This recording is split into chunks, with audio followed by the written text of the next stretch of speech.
45% है। उधारी अवधि के समय का आंकिक मान प्रतिशत वार्षिक दर के आंकिक मान के 4/5 के बराबर है। वार्षिक ब्याज की दर ज्ञात कीजिए। जी बिल्कुल आप सही कह रहे हैं, बी ऑप्शन आंसर है। 7.5%। The simple interest on a certain amount of money is 45% of principal amount. 45% होता है 9/20, 5% 1/20, 45% 9/20। सिंपल इंटरेस्ट जो है वो प्रिंसिपल का 9/20 है। सिंपल इंटरेस्ट अगर आपका प्रिंसिपल 20 रुपए तो सिंपल इंटरेस्ट 9 रुपए है। The time for which the money was lent is 4/5 of the numerical value of rate percent per annum. What the rate percent? अगर ब्याज की दर r है, r% पर एनम, तो जो टाइम है, टाइम की जो वैल्यू है वो रेट की न्यूमेरिकल वैल्यू का 4/5 है। समय जो है वो रेट का 4/5 है। समय है रेट का 4/5 समय है मेरे प्यारे भाई। और बटे 100। आपसे पूछा ब्याज की दर क्या होगी, तो क्या आप कर नहीं सकते भैया? ये आ जाएगा 20 पंजे 100, r गुणा r स्क्वायर। r स्क्वायर बराबर क्या आएगा? 5 पच्चे 25 की 9 में गुणाओगे 225 बटे 4, 4 नीचे आ जाएगा। अब 225 का रूट 15, 4 का रूट 2, तो 15 बटे 2 तो 7.5 ही आ गया ना। बिल्कुल ठीक, बी ऑप्शन ही आंसर है, 7.5% पर एनम। ठीक है, मुझे लगता है कि आपकी बात अच्छी तरीके से समझ में आई होगी। चलिए आगे चलेंगे स्टूडेंट्स। तो मैं आपको भरपूर प्रैक्टिस करवाता हूं बेटा। प्रैक्टिस करने का कोई मौका हम यहाँ पे आपसे नहीं छुड़वाते हैं, ये बताएंगे। सवाल नंबर 73 करो जल्दी से। अब इस पे थोड़े से और क्रिएटिव सवाल हैं। विशाल करें बेसिक से बताओ। विशाल और कौन सा बेसिक बताऊं भाई? ये बेसिक मेरे पास, इसके अलावा और कोई बेसिक नहीं है। समझ में नहीं आ रहा तो छोड़ दीजिए, आप समझने लायक नहीं है, आप लायक नहीं है समझने के। एक धनराशि पर साधारण ब्याज की वार्षिक दर और दिए गए समय का संख्यात्मक मान का अनुपात 5:2 है। ये न्यूमेरिकल वैल्यू का रेशियो है। ठीक है, और व्यक्ति को निवेश की राशि का 22.5% हिस्सा ब्याज के रूप में प्राप्त होता है। समान ब्याज की दर से व्यक्ति को 1600 रुपए पर, कितने रुपए पर? 1600 रुपए पर 2 साल में कुल कितना ब्याज मिलेगा? समान ब्याज की दर से आदमी को 1600 रुपए पर 2 साल में कितना ब्याज मिलेगा, ये आपसे पूछा गया है। करके बताएं। बिल्कुल सेम टाइप है, टाइप बदला नहीं आपसे। बताओ। The ratio of numerical value of rate of interest and time period on a certain some invested is 5:2। ब्याज की दर और जो हमने जिस समय के लिए पैसा इन्वेस्ट किया उस समय का अनुपात 5:2 है। जैसे सपोज ब्याज की दर है 10%, आपने पैसा इन्वेस्ट किया सपोज 25 साल के लिए, तो परसेंटेज तो हटाओ, 10 और 25 का रेशियो लेना है आपको मेरे प्यारे, ठीक है ना। कल न्यूमेरिकल वैल्यू का आपको रेशियो लेना है। A man get 22.5% of invested sum as interest. आदमी को इन्वेस्टेड सम का 22.5% ब्याज मिलता है। 2.5% 1/40 होता है, 22.5% क्या होगा? 2.5 का 9 गुना 9/40, यानी कि अगर आदमी ने 40 रुपए इन्वेस्ट किए हैं तो उस आदमी को 9 रुपए ब्याज मिला है। बात क्लियर है कि नहीं? 2.5% 1/40, 22% 9/40। तो आपसे पूछा है सेम रेट से आदमी को कितना इंटरेस्ट मिलेगा 1600 रुपए पर 2 साल में। यानी कि सवाल को सॉल्व करने के लिए आपको क्या निकालना है? आपको प्रिंसिपल दिया, समय दिया है, आपको केवल ब्याज की दर निकालनी है। कैसे करेंगे मेरे दोस्तों?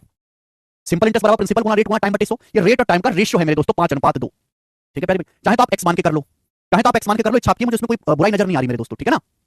आप ऐसे भी देख सकते हैं मेरे प्यारे भाई कि ब्याज की दर और समय का जो अनुपात है 5:2 है। तो यहां से समय जो है मेरे प्यारे, जो समय है वो ब्याज की दर का 2/5 गुना, 2 चलेगा 5 नीचे, समय जो है वो ब्याज की दर का 2/5 गुना। आप ऐसे भी तो कह सकते हैं ब्याज की दर और समय का अनुपात 5:2। तो समय क्या है? व्हाट इज समय? ब्याज की दर का 2/5, 2 पर जाएगा 5 नीचे। तो प्रिंसिपल है 40 रुपए, ब्याज की दर है मेरे दोस्तों r, समय कितना है मेरे दोस्तों? 2/5 r बटे 100। ये होता है सिंपल इंटरेस्ट बराबर पीआरटी बटे 100। कितना सिंपल इंटरेस्ट मिला आपको? 9 रुपए ब्याज मिला। 40 रुपए प्रिंसिपल पे, 9 रुपए ब्याज मिला, ब्याज की दर r है, समय क्या आएगा? 2/5 r। ठीक है, यहां से आप कैलकुलेट करके निकाल सकते हैं। ठीक है, 5 से 40 8 बार चला जाएगा। तो ये क्या आ जाएगा मेरे दोस्तों? r स्क्वायर बराबर आ जाएगा 100 900 बटे 8 दूनी 16, 16 नीचे, 100 की 9 में गुणा 900, 900 बटे 16, अंडर रूट लेंगे तो 900 का अंडर रूट 30, 16 का अंडर रूट 4, 30 बटे 4 7.5। तो ब्याज की दर आ गई 7.5, 7.5 ब्याज की दर आ गई 7.5। कर सकते हैं आप? बोलोगे हाँ जी सर। बोला है 1600 रुपए पर उसी ब्याज की दर से r का मान 7.5 आ गया, तो एक साल में कितना ब्याज होगा? 7.5%।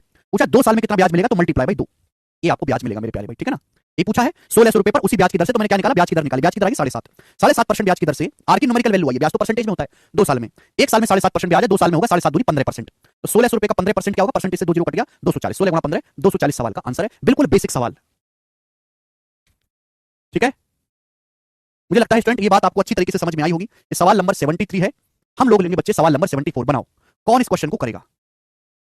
ये सवाल सीजीएल 2023 प्री के पेपर में आया है जी। एक और लास्ट क्वेश्चन है इस टाइप का, लास्ट क्वेश्चन इस टाइप का, फिर हम टाइप को चेंज करेंगे। हाँ बिल्कुल सौरभ, वो शीट तो बेटा हर बार बदलती रहती है ना जी संतोष। एक आदमी ने वार्षिक साधारण ब्याज की एक निश्चित दर पर 32,400 रुपए का कर्जा लिया। ब्याज की दर वर्षों की संख्या का 1/4 है। जितनी अवधि के लिए कर्जा लिया गया है, ऋण लिया गया है, यदि उसने ऋण अवधि के अंत में 1164 रुपए ब्याज का भुगतान किया है ऋण अवधि के अंत में, तो आपसे पूछा है ब्याज की दर क्या थी, बताओ। बहुत बढ़िया, बहुत प्यारा, बहुत अच्छा सवाल है। इमेंट टू के लोन ऑफ 32,400। एक आदमी ने 32,400 का लोन लिया सिंपल इंटरेस्ट पे पर एनम पे। Rate of interest is 1/4 of the number of years for which the loan is taken. Rate of interest जो है वो नंबर ऑफ इयर्स का 1/4 है। आपसे रेट ऑफ इंटरेस्ट पूछा है, रेट ऑफ इंटरेस्ट जो है नंबर ऑफ इयर्स का 1/4 यानी कि अगर ब्याज की दर r% है तो समय का 1/4 है, तो समय 4 गुना होगा, समय कितना होगा फिर? 4r होगा कि नहीं। मैं आपसे कहूं कि ब्याज की दर जो है वो समय का 1/4 है, उल्टा बोलूं तो कहूंगा कि समय जो है वो ब्याज की दर का 4 गुना है। 4r का 1/4 करेंगे तभी तो r आएगा रेट ऑफ इंटरेस्ट।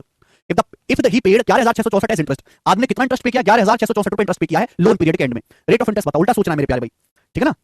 जो ब्याज की दर है वो समय का 1/4, तो समय क्या होगा मेरे दोस्तों? ब्याज की दर का 4 गुना होगा, न्यूमेरिकल वैल्यू में हो जाएगा। सिंपल इंटरेस्ट बराबर पीआरटी बटे 100।